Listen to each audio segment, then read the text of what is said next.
But Brandon, let's move on into our next topic, and we're going to look at a team that we looked at, I feel like it was just last week. We're probably going to look at them for the next 3 weeks because they've got bingo, bango, bongo, game that we're going to want to talk about.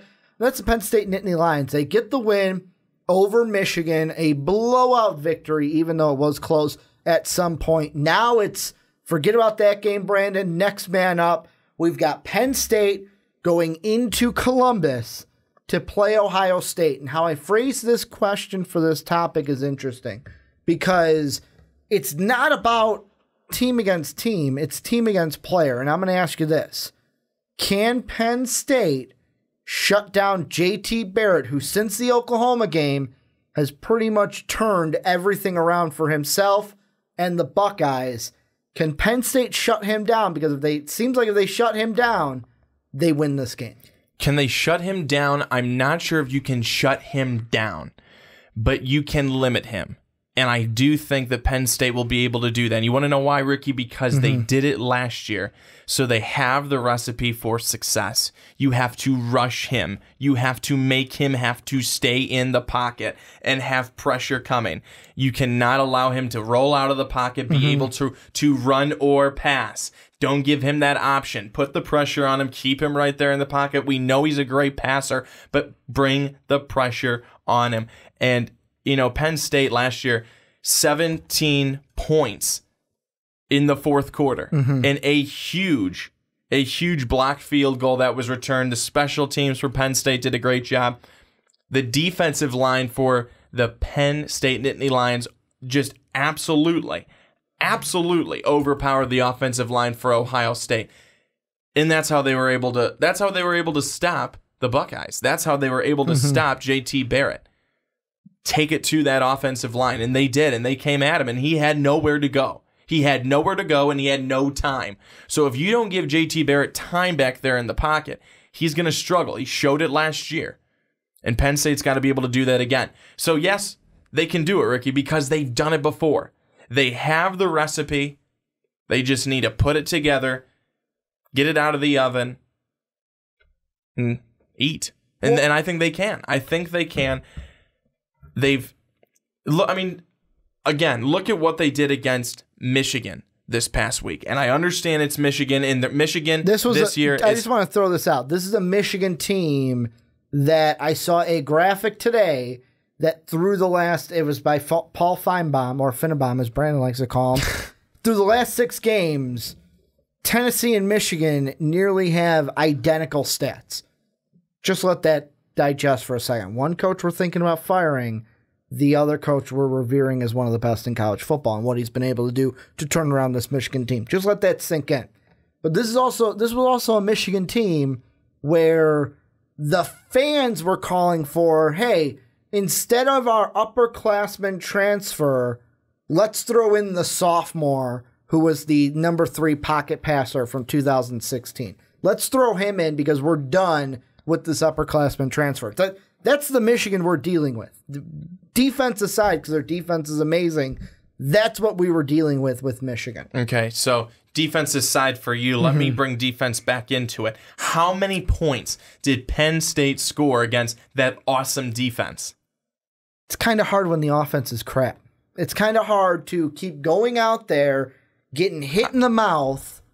Like, I'm not saying that Penn State didn't do. I'm not. But let's hear. But here's Penn the thing. State did here's work. the thing, though. Let's. We're both on the same page. That Penn State and Ohio State are not in the same category as Michigan. Yes, they're up here, and Michigan's down here. Yeah, for this year. For this year, exactly. But it still doesn't mean that Michigan isn't a rivalry game within the Big Ten, especially the Big Ten East, and that Penn State, Ohio State, and Michigan don't all want to try and beat up on each other and still have that rivalry there. We can also agree on that, but we can also agree that this Michigan team, this Michigan offense, is certainly leaps and bounds behind the offenses that we've seen before for a Michigan team, a Harbaugh Michigan-led team. So, yes. But at the same time, they had to go out there, they had to play the game, and Penn State took it to them and demolished them at home in Happy Valley. And I don't think that there's going to be any demolishing come this Saturday but Penn State is for real.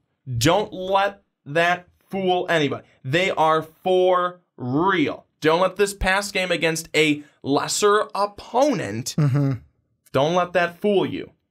Because Penn State's going to bring it all on Saturday, but also Ohio State is going to bring it all on Saturday. We're going to see a good football game, but I think Penn State, with the way they're going from where they ended last year, and again, I just kind of want to say really quickly, and then let you go, Ricky, is that USC, we saw USC. We thought USC was going to be a great team this year. Why? Because of how they ended the season last year with Sam Darnold, his stats, the way he was going. He was going to be great this season. Oh, we just couldn't wait for him. You know who's done that? Penn State. Penn State ended the season so strongly last year, minus that loss in the Rose Bowl. Penn State has come back, and they've been the way that we thought that USC was going to be. That's why Penn State's dangerous. That's why Penn State's going to win this weekend. I am on the other side. I'm going to give away that pick. I think that the Buckeyes win this game, but I'm glad you brought up what you did while basically saying that Penn State is for real, because when it comes to this Michigan game, let's be completely honest. This was a game until about 5:13 to go in the third quarter. Once McSorley ran in for that 13-yard run, I went, oh boy, this ain't going to be good. And what happened later, when it turned to the fourth quarter, he almost dropped it, which I'm not chastising him for, because he's not a catching, receiving back. He's a running back. He's not a receiving back. But Saquon Barkley, the 44 or 42-yard touchdown, almost dropped it. Had to bobble it in his way into the end zone.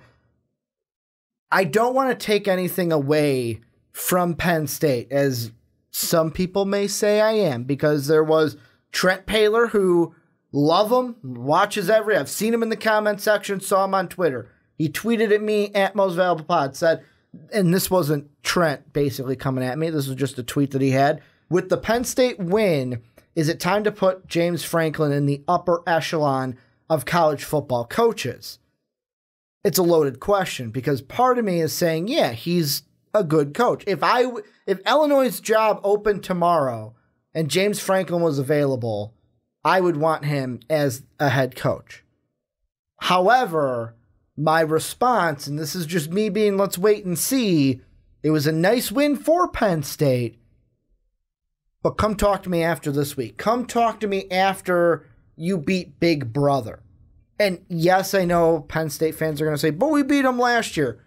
Beat them twice in a row. The last time you beat I want to say the last time that Penn State and Ohio State, that Penn State won 2 in a row was like the 70s. And I'll have to fact check myself on that one. I looked it up last night when I was in a haze of almost going to bed. But all I said was, hey, come at me after this next week of games, then we'll see. You win against Ohio State, you beat Urban Meyer twice, okay, I will put you in the upper echelon of coaches, no problem, but I have to see that game. What does Brandon Swanson come at me at? Stop being a hater and give some credit. This Penn State team is for real. I'm not hating, Brandon, but we both agreed that Ohio State would be the real test and that the Michigan offense was not going to stand a chance. We agreed on this last week. You're right. We did agree on it, but I can also say that you're being your typical, you come to me when to me. But here's the thing though, is that they've had a great season so far. Okay. Season doesn't end today. Okay, no, you're right. And guess what? It's not going to end after the Ohio State game. And if you want to, and I know you're going to say, well, Ohio State gets them at home. Guess what? Ohio State also got Oklahoma at home. And Oklahoma took it to them. 33-16. And I'm not saying that Oklahoma's not good. I'm saying that... I'll say they're not that good. I'm saying that you look at an Oklahoma defense, not known for defense, Big 12, not known for that. They only allowed 16 points. Now, people can say, well, it's only week 2. They're trying to get, their feet underneath them, blah, blah, blah. Yeah. You're Ohio State. Your feet are underneath you every game. So, 31-16, bad loss. Bad loss for for Ohio State right out of the gate in week 2. So that has nothing to do with it. You know, it's going to be good for Ohio State. It's going to be a leg up, in a sense, to be at home against Penn State. But this Penn State team, they're so good. I know that people will say Ohio State fans, Penn State fans, I hope you're liking me, but Ohio State fans, they probably don't want to hear anything I'm having to say because they're saying, Brandon, you're forgetting about our team. You're forgetting about our playmakers. You're forgetting about us and how good we are. Penn State has that feel this year. They have that feel. You know, when a team just, they get hot, they're rolling, and they just have that feel about them. They have that swagger about them. That's Penn State, baby. That's Penn State because they just have that it factor. They have that it factor. I can't help it. They've got it. There's a team each year that's got it. Alabama has it all the time. And Penn State's just got that it factor. And maybe it's Saquon Barkley. Maybe it's Trace McSorley.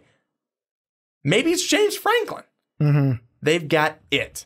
And that's what makes them that so dangerous. See, and with me, I'm not quite, maybe it's because, like, and I know how you said, well, Alabama's always got it. I'm sorry, we can't use that excuse. If we're saying there's one team in college football that has it this season, it's the Alabama Crimson Tide. Like, they are, and this is the one thing I wanted to bring in, was I was watching, as I do now every single week after Saturday games, is, I think it's Funny Main is who it is on YouTube, with his Alabama, how they watch the SEC. Oh, he played a clip that was, I think, from Twitter, where, did you hear what Penn State fans were chanting after they beat Michigan? We want Bama. You know what his reaction was? No, you don't. No, you don't. And that's exactly it. Like Penn State, where this is their national championship game. I'm sorry. This is Penn State's national championship game because this is probably going to be the highest of highs that you have. Only because you beat Ohio State, you could still lose to Michigan State, limp through 3 wins against Rutgers, Nebraska, Maryland, beat Wisconsin, and still make the playoffs. That is what this win could do. Same thing for Ohio State. You beat Penn State. Yeah, you got to play Iowa, who I think will be a tough opponent on the road. They almost beat Penn State. I believe that one was at Iowa as well. It was, where they only won 21-19 on the last play of the game. I believe that was a bad beat also for SVP Sports Center. But then you go into Michigan State. Then you get the easy one of Illinois. And based on how Michigan has played, I don't think they win the rivalry. Michigan, that is, does not win the rivalry this year, even though that game is in Ann Arbor. This is the biggest game of the year for both of these teams, and this will probably be the game that decides the Big Ten East. And I'm sorry, Michigan State fans, if you are tuning into this, because Michigan State fans are probably sitting there going, what about us? We're sitting there also undefeated. What if we beat both Penn State and Ohio State? Then your national championship game doesn't matter. So I feel like for the sake of these two teams, this is the national championship because the winner of this game has a better opportunity, obviously, to win their side of the Big Ten East. For me, I think it's going to come down to defense with Penn State. I think they're going to have to get after JT Barrett, force him to make mistakes. On the other side, it's also Ohio State's defense. Let your offense do work. You have all the weapons in the world, but you cannot let McSorley out of the pocket. He had 2 runs against Michigan. You can't let Saquon Barkley have a big play like he did on that 42-yard touchdown strike late in the game. You have to contain McSorley and Barkley, and you have to be able to just limit what they can do because none of these two defenses are going to shut down the other. This could be a barn burner. This could be a 56-52 kind of a game. And I just threw 2 numbers in the 50s out there, so don't say, well, Ricky, that doesn't sound like a football score. That is my point, that these offenses could go to work, and it could just be all about the offense. But if one defense steps up, that could make the difference in this game. Saquon Barkley, in his first 3 carries last week, 3 carries, 89 yards, 2 touchdowns, excuse me. That was on his first 3 carries. First 3 carries, 2 of them went for touchdowns. Long touchdowns. This guy's a playmaker like none other. That's why he's a Heisman candidate. And Michigan's, to quote you, awesome defense wasn't able to shut him down at all. They shut him down for parts of the game, but you limit him, but you don't shut him down. That's one guy that you have to contain if you're Ohio State. And that's not even counting McSorley and all of his awesome targets that he's able to throw to. I think it's going to be difficult. I think it's going to be difficult for Ohio State. I'm expecting a great game. I think it's going to be a really, really good game as well. But I think Ohio State, as good as they are too, I've got to give them their respect for being really, really good. I think these last couple of weeks, Rutgers, Maryland, Nebraska, I think not having anyone too competitive in the last 3 weeks, I think that's going to hurt them too, because there hasn't been anyone that they've needed to get up for in these last couple of games. None of them have been close. It's been 56-0, 62-14, 56-14. I think that hurts them. Because they haven't had that competition. They haven't had to rise to the level of adrenaline to get going. It's been cupcake, and man, that was a good cupcake. So I think that hurts them. Penn State, there's been a couple of games they've had to get up for. Iowa, they had to stay up for. They've had some, they had a test there. They aced it. They aced the test against Michigan. I think that Penn State's looking good for this one.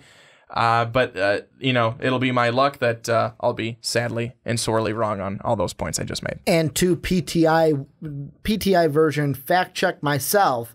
When I said the last time Penn State had beaten Ohio State was in the 70s, I was technically correct. It was the 78 and 80 were the 2 years that they beat, but technically it was 78-79 because that 1981 was in Tempe, Arizona for the Fiesta Bowl. So it was that next season. It was just in the Fiesta Bowl. 1978, 1980 technically were the last 2 games back-to-back that Penn State won over Ohio State. Ever since, it's been either one or there, and Ohio State has had 3 and 4 are their highest wins in a row since 2002.